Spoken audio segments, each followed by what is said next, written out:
All right. Hi, my name is Ollie. Like you can see, I'm the CEO and founder of Boss Mode Games. You basically have never heard of it because it's really new. We're just working on our first game. But maybe let me tell you a little bit about me, what I did before. So I'm way older than I look like, luckily. I released my first game. It will be next month, 20 years ago, what feels really odd. It was a very basic programmed HTML browser game called Trade Imperium. But so I was 14, but we had nearly 10,000 players as two kids at school. And since then, I work in the games industry. So my entrance into the games industry was actually building games from home, and then over that, going step by step. I was most of my career focused on free-to-play games. I started with browser games. I developed mobile games, but I have been involved in the last years also in lots of PlayStation, Xbox, or PC games when it comes to the topic of free-to-play, when it comes to the topic go-to-market plan, how to get users into it, how to work with social media, or how to make money with DLC. So how to, just increase the potential of your product. I started already next to university. I studied game design at the Games Academy in Berlin, and I studied 3D arts in San Francisco. And already next to it, I started to work for BigPoint. It was one of the first browser-based company based in Germany. On peak, that nearly 2,000 employees just in one office. And I was in charge of all new products and game development in general. After that, I joined Good Games, was a small startup also based in Germany. I took over as COO and general manager.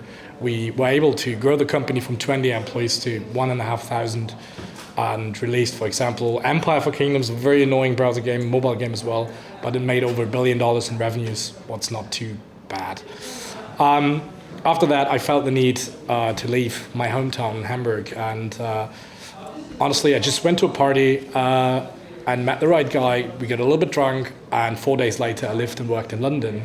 And I took over as a general manager in NetPromotion, a company which is part of Zynga. They develop CSR Racing, Dawn of Titans, and at the moment working on a big Star Wars game, also mobile. NetPromotion was also co-developer of all Rockstar games. GTA 5, I think you heard of it. So NetPromotion, one part of our business was developing software which helps you to animate, for example, big crowds. It was procedural animation, so the animators don't have to do everything by hand. It gets calculated by an AI. We did that as well. This is not really existing in that form anymore, since new engines have made this technology a little bit of obsolete. NetPromotion was a great experience. It was great to arrive in a new country.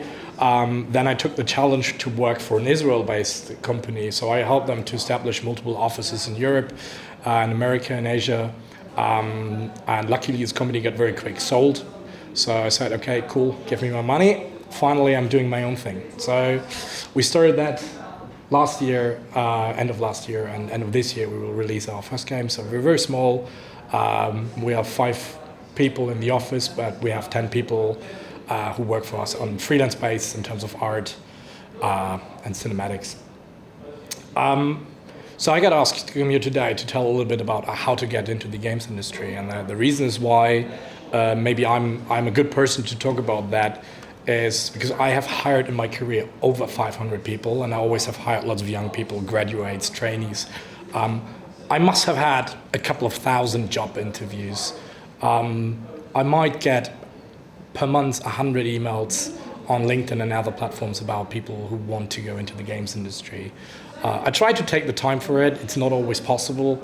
But what I can share and what I will share with you now is like what you should do and what you shouldn't do if you want to get into the games industry, what you should expect. And I think the games industry, most people don't know it, is one of the industry which has a really high amount of people who are leaving the industry again after a couple of years, and that has reasons. And I think it's important to tell people those reasons so you don't end up working in an industry and then you realize it's not what you expected and you wasted maybe a couple of years of your time. We only have one life and it's short enough. Okay, whenever you have questions, so this needs to be more a little bit like a dialogue because there's no formula, there's no pictures I show about how to get into the industry. If you have questions, feel free to ask. So the first very important thing is know what you want. The most people who want to work in games want to do games. They basically imagine I sit in a room with a PlayStation and we talk about games, and then they appear out from the nowhere. That's obviously not the fact. It was literally like that when I started. We were all sitting in one office. Everybody was doing everything. I was coding, I was doing art, I was writing. We even did the sound on ourselves. We even spoke the characters in our game ourselves. But today, even small indie studios have everything splitted. Sometimes an environment artist is also doing characters, a character is also doing some animations, but mostly in the big companies like Rockstar, Blizzard, it's divided into little pieces.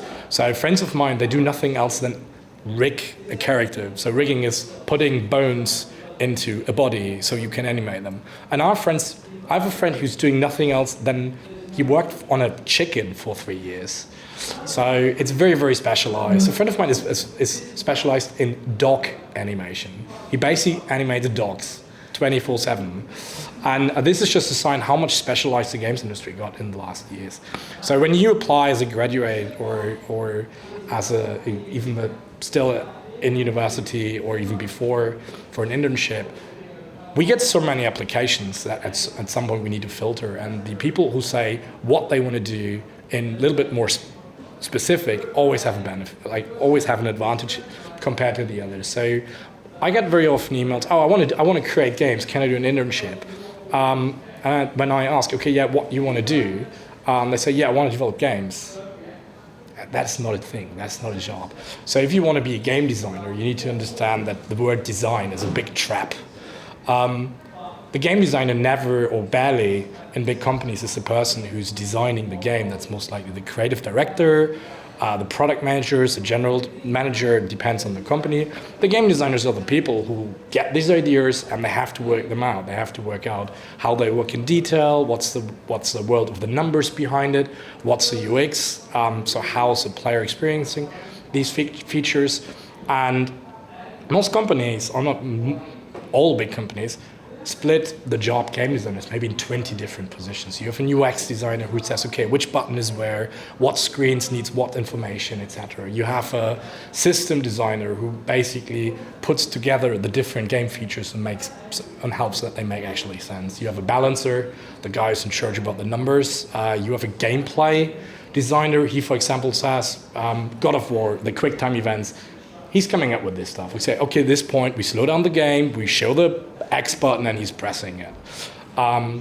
You have, for all these positions, the two ways of a leadership career or a specialty career. So the one people are more the people, the leadership career, they organize.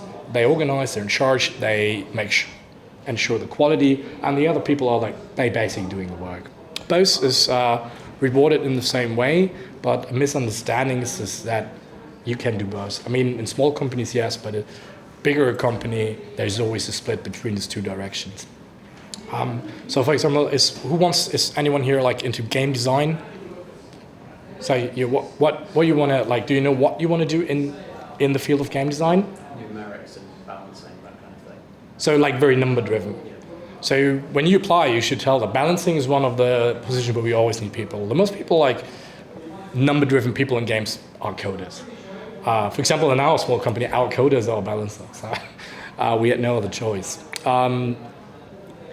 It is important to apply for a job and give them specific what you want to do. It doesn't need to be for an internship. Obviously, an internship, part of it is to see the games industry and understand what's there. But if you apply for a job, tell them I'm interested in the numbers. Like in your case, I'm interested in how the games work behind the mask. What the numbers to drive the economy? What the numbers to drive the progression of the game? If I read that, this guy gets an invite for a call or whatever. If I get an answer, oh yeah, I just want to do whatever as long as I can play games. He's never getting any answer. Unfortunately, that happens a lot. Any questions so far? Okay, this will go very quick. Know what to expect. Like I earlier said, you barely play ever a game at work. Exclude FIFA, obviously, and Mario Kart. That's the lunch games #1 in this country. But besides that, it's not that you play God of War or Spider-Man to research features. It's expected that you do that at home. It's barely a part of the job. I know games companies who even don't allow that. I think that's weird, but it's just how the games industry became over the last years. There's always a difference. If you work for an indie developer, it's very, very different than you work for a company like Blizzard or Guerrilla or even big studio of Ubisoft, like Massive or anything. You need to expect, so what do you need to expect that, especially when you start, it's most likely very different from what you expect. You will be doing the shit work. And I mean, some work I had to do when I started was horrible boring. You get character sheets, for example, what means this is a character, this is like what the text did, you have to put it in an XML sheet so it can be translated. So you basically do the same thing for like 2 months, again and again and again. But this is what you have to expect if you're new in games.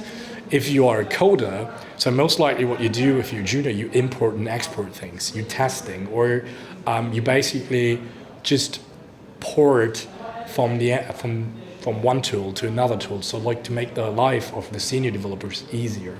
But you need to expect that the first couple of years can be very, very intense, very long. That is one of the reasons why many people drop out of the games industry, because they don't like it.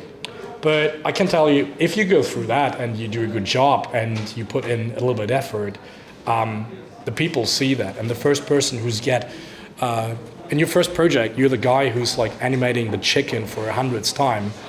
For the next project, you will most likely the guy who, if you do it and you put lots of effort and you show that you're passionate about what you're doing, even if your task is very boring, you will be the guy who's getting the better job in the next game, and so on and so on. So a friend of mine, so he's now, these days, he's doing the main characters for Last of Us 2.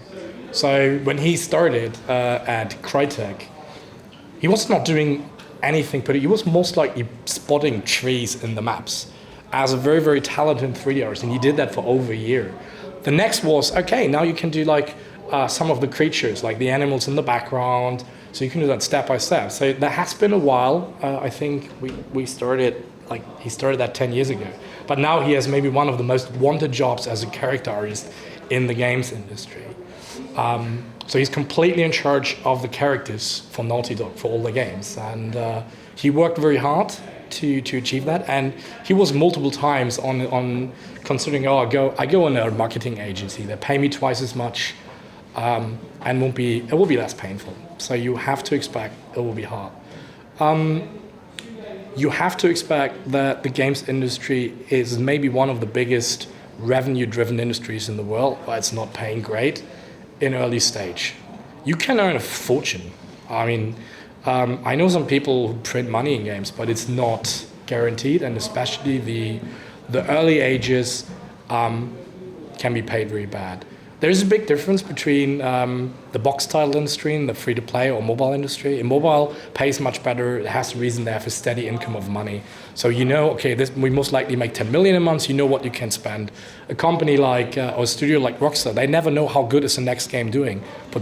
It's unlikely that Red Dead Redemption 2 is a flop, but it's potentially possible. So box title companies always need to be very careful with their money, and since companies like Blizzard, they can choose people. Everybody wants to work there, especially young people. They don't have to pay good. So you need to expect that the games industry is paid shit.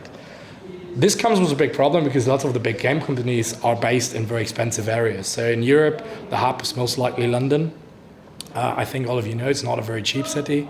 And in America, if you're Los Angeles, San Francisco, New York, or now Austin, which is a little bit cheaper, but you can't bet. No, it's not, but it's rising since it becomes a tech hub now. And so you most likely have to compare it. If you would go in other industries, you won't earn that much. On the other side, the benefit is the games industry don't has really limits on the top. So in the games industry, most companies are not founded by any finance people. They're founded by creative, passionate people, and they know, okay, you get what you're worth. So if you go to a games company and say, okay, with my ideas, you will make 20 more millions, they're willing to give you a hell of money. I mean, I know it from firsthand. So after you went through the first couple of years with most likely a shit salary, there's some companies who pay decent because they can. King, for example, is paying very good on junior positions. And some countries are better than others. Germany pays very well, but that has more like space to the law. But yeah, England, America. So America's worse. Don't work there. Sorry, it's just shit. So I just want to make it clear that one thing is to get into the industry. One thing is to succeed in the industry. It's the most competitive industry in terms of talents at the moment, next to movies. But movies is more driven about random factors. And I think this is one of the most failing points for the people because they completely underestimate how it is to work inside the games industry. I don't want to talk anything. Like, it's hella fun if you work on a game which you like. It doesn't matter if you're completely happy to work on a game like that. You don't mind that you have to work 15 hours a day. You don't even mind that it's shit paid because you don't have time to spend the money anyway. But you need to be aware that, you will definitely have a different life, young life, than people who go into finance. Who wants to be a coder, a developer? So this counts most likely for you. So developers are paid insanely good when they're seniors. Juniors are paid awful. So if you at some point have to decide, do I work for a bank and make a product, which I hate as hell, you can earn much more money than you will earn in the games industry, but it counts the same in the games industry if you become a developer with certain skills. For example, AI coders, they can pick a job. If you become a tech artist, a good tech artist, you can pick your job. And then you also have much other possibilities about your salary, and then you will even make more than a developer in the finance industry if you're really good. But especially for coders, the coders have the benefit they can work everywhere.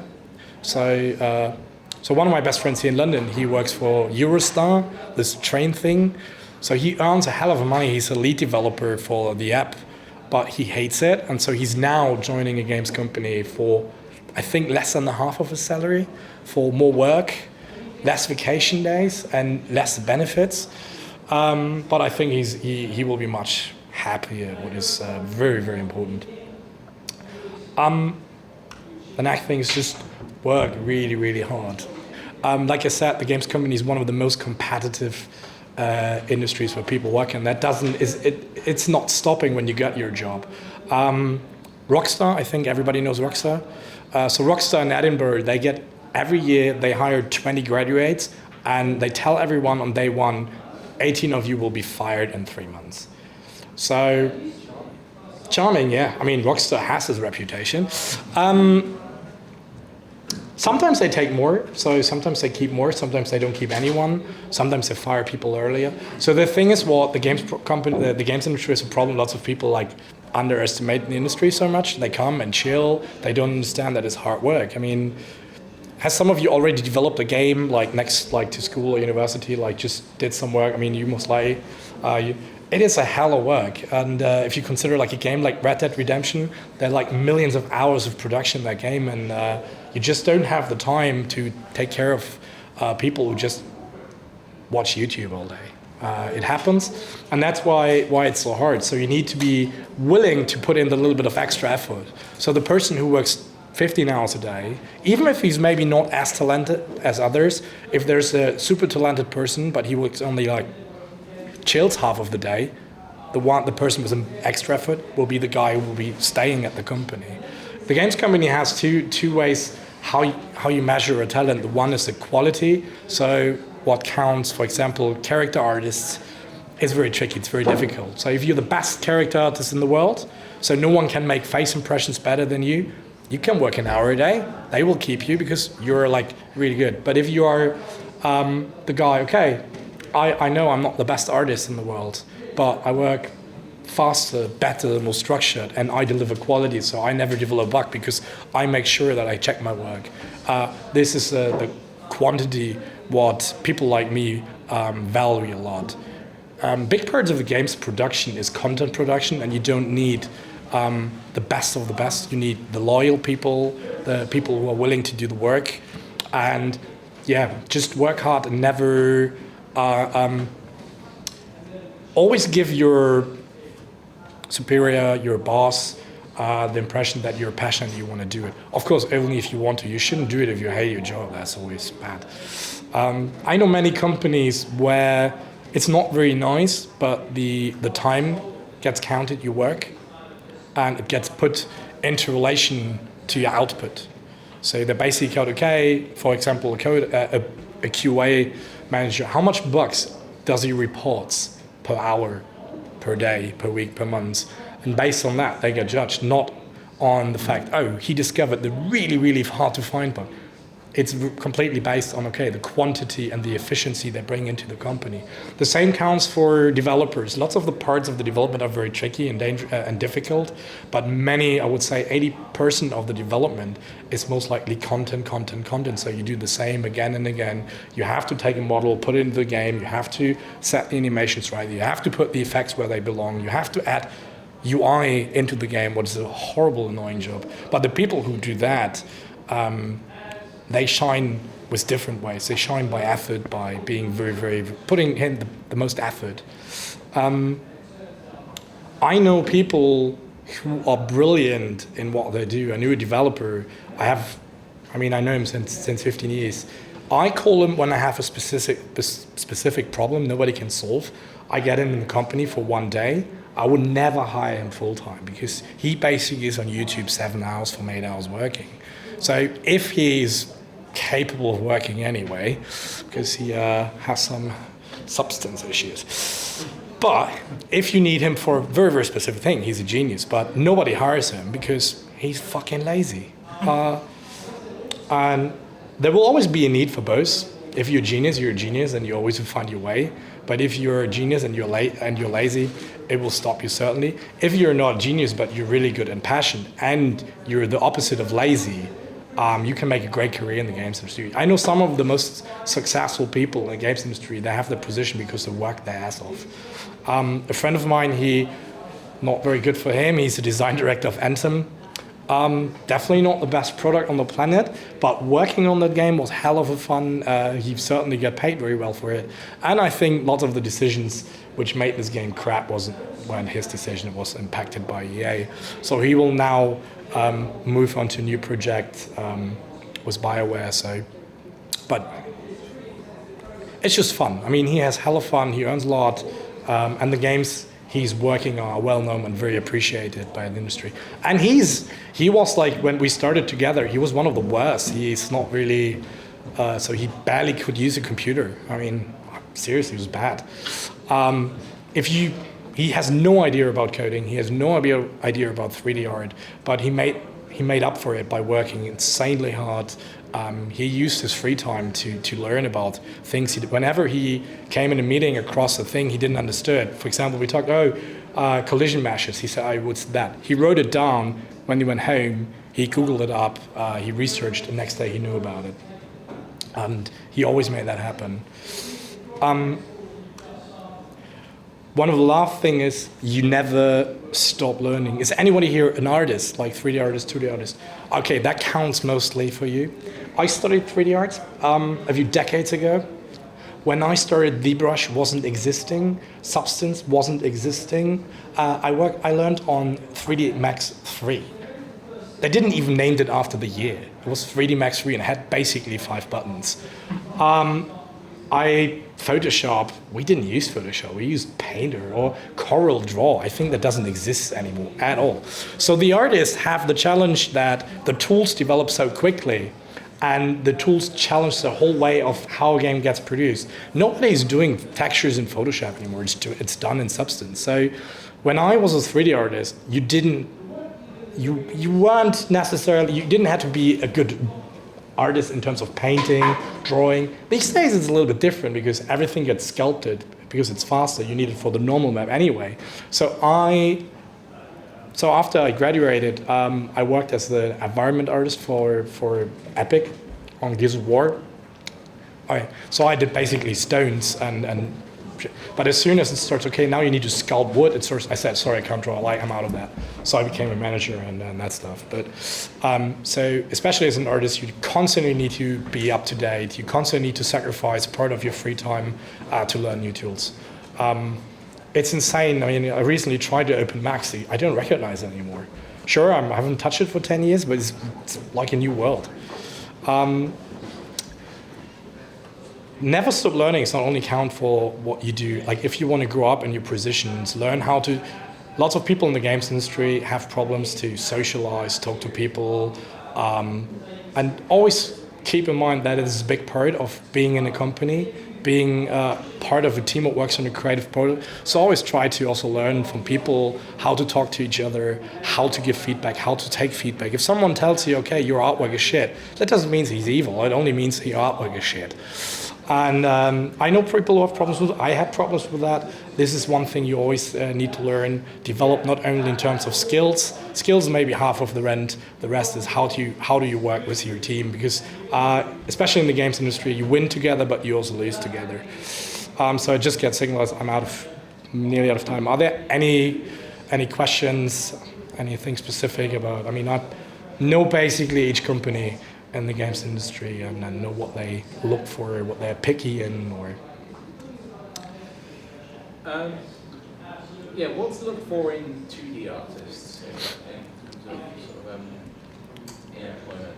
I mean, 2D artists is like UI is always very well wanted in the industry. Concept art, but concept art it depends more like very, very specific themes. If your concept artist work as a freelancer, it's much more valuable. You work on more projects, and you're much better. You can use your skills much better. UI design, so UI, and it becomes a part now that texture art gets split up very often. So, like, thanks for your time. Enjoy the Games Festival.